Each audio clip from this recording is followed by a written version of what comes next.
Put the needle on the record. Brunson stops on a dime, launches. Oh yeah! Jalen Brunson buries it. They give it to B. All right, here it is. Bernard looking for 50, and he's got it. Back-to-back 50-point games for Bernard King. Now has Starks for Ewing. Ewing with the spin. Ewing, yes! 1 8 seconds remaining. The Knicks lead by 1. Go New York, go New York, go. That's all I can think about last night after that 117-101 win over the Toronto Raptors.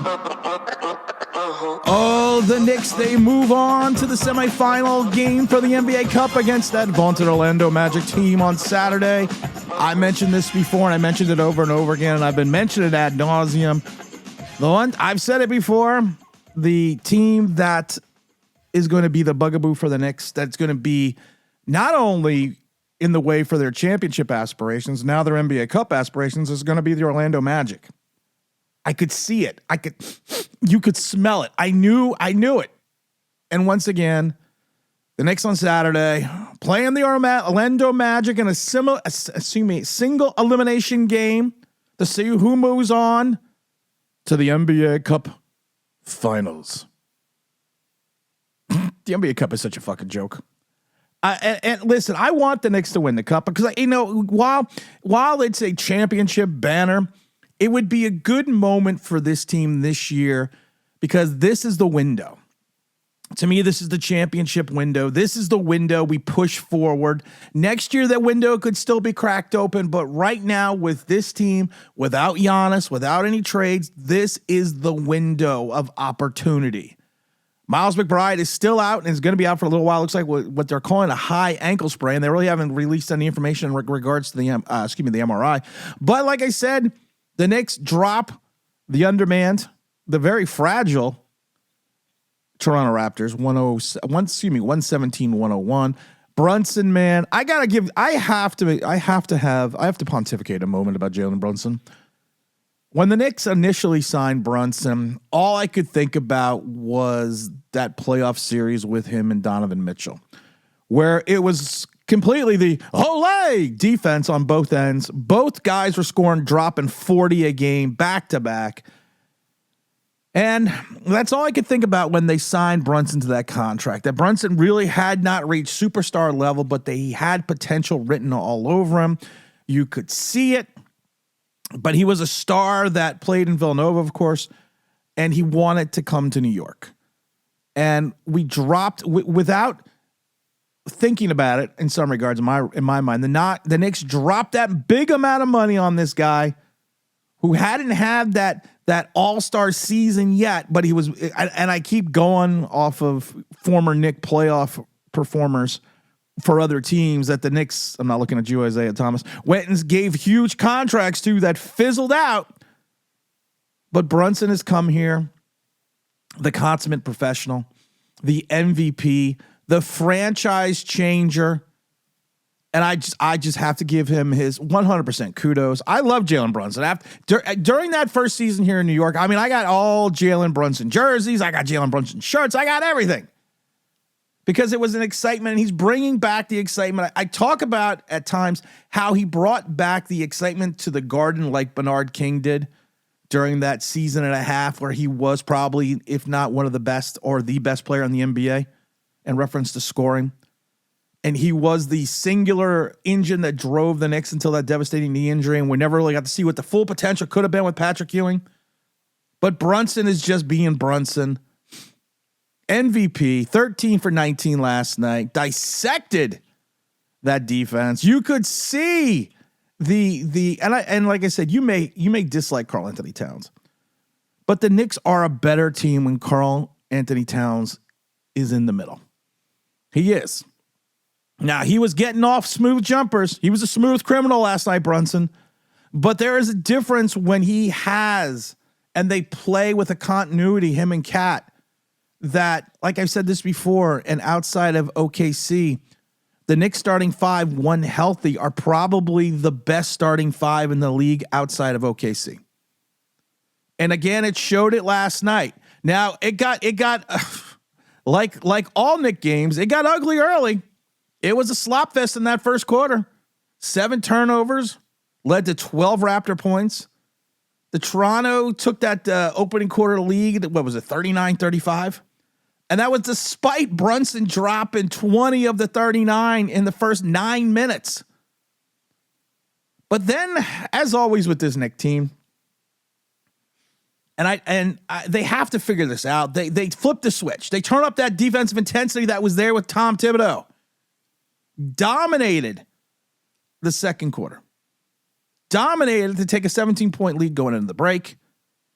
It was just a moment again that you watched my mind, not the MVP candidate. The MVP right now, if it was the season was end right now, I got to give Brunson the MVP.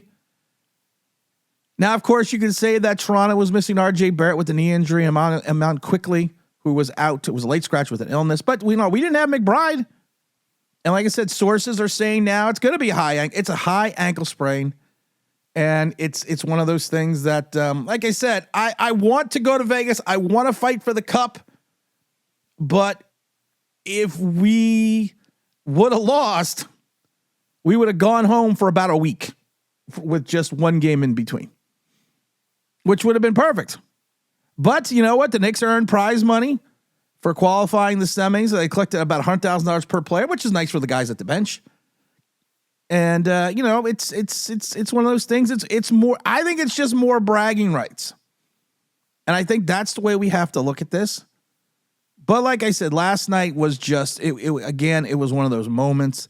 You had the efficient play, and I love because Josh Hart to me has been nothing just but efficient. And I think that's the way you look at it. And ever said, listen, he's coming back. He's still trying to feel his way with that finger injury, that surgery. He's got that. He's got to get the feel back. But all of a sudden, it looks like he's starting to get his shooting field back a little bit when he went 8 for 11 last night. Played solid defense like he always does. I love you. What's funny? I always talk about this. I have a man crush on Josh Hart. I'm not going to lie to you.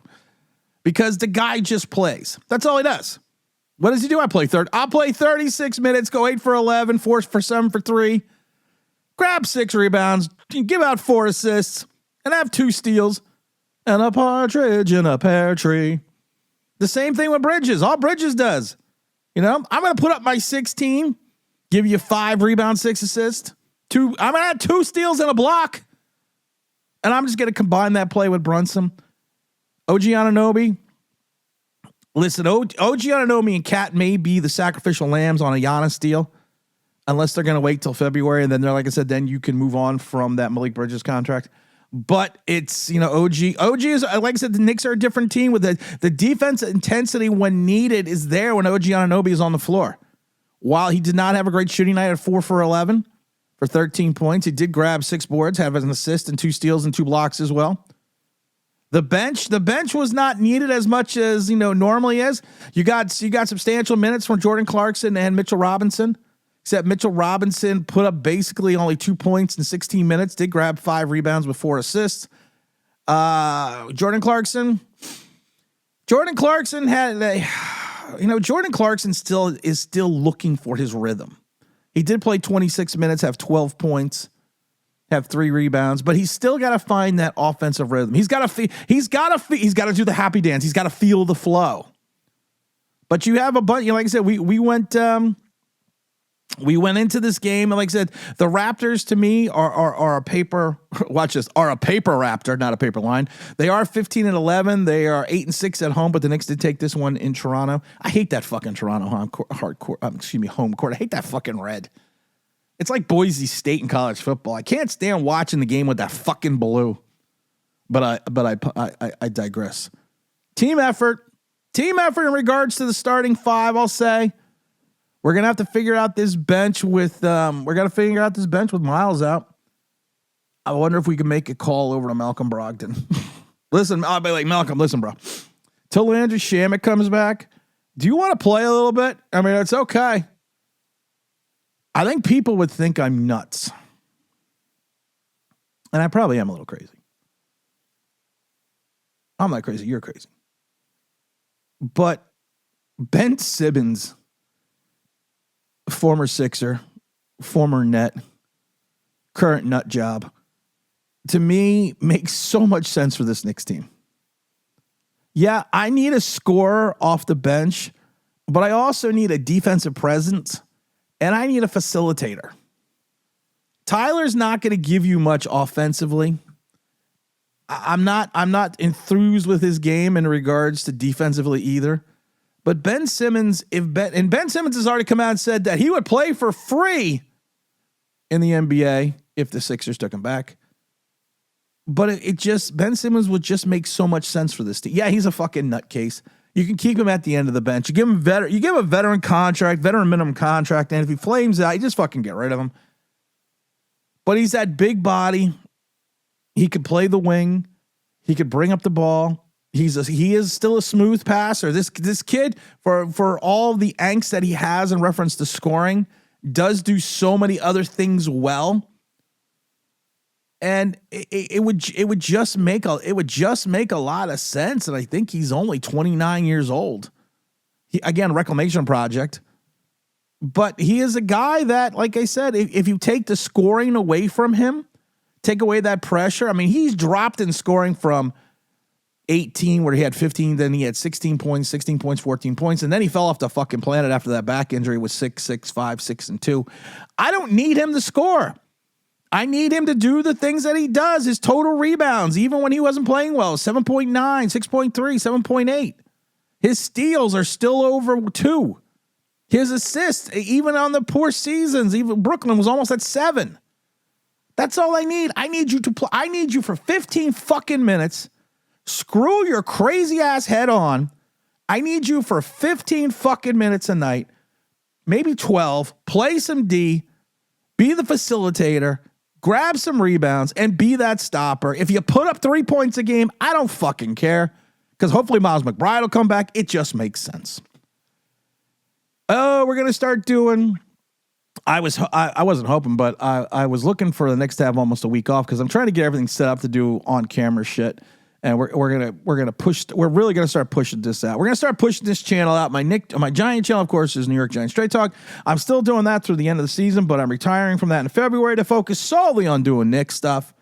So like, subscribe, set notifications to all notifications so you get all notifications when videos come out. Tell a friend, phone a friend, do what you gotta do. This is Knicks Unleashed. I'm Tim, and I'm out of here.